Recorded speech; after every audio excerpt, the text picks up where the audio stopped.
Welcome to the Slop Temple. We pray this video helps. You start by opening the source list and the target site. Make sure you have edit or higher on both.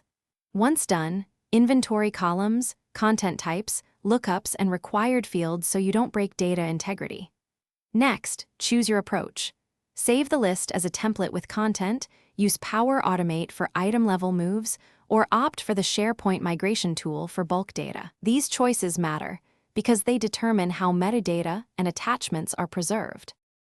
Now implement the chosen method. If using a template, download the SDP, upload to the target site collection gallery, and create the new list, then validate columns. If using Power Automate, build a flow that gets items, creates items in the target, loops attachments, and copies created /modified metadata. Add retry logic.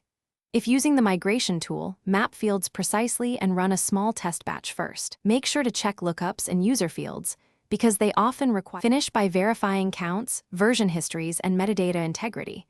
Spot check random items and attachments.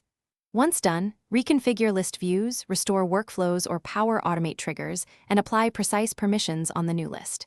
If something went wrong, check user principal names, lookup ID, and required field validation errors. Often a resync or rerun of a partial export fixes orphaned items. Finally, inform stakeholders and keep the old list read-only for a short rollback window. Thanks for watching. Consider subscribing if we helped you.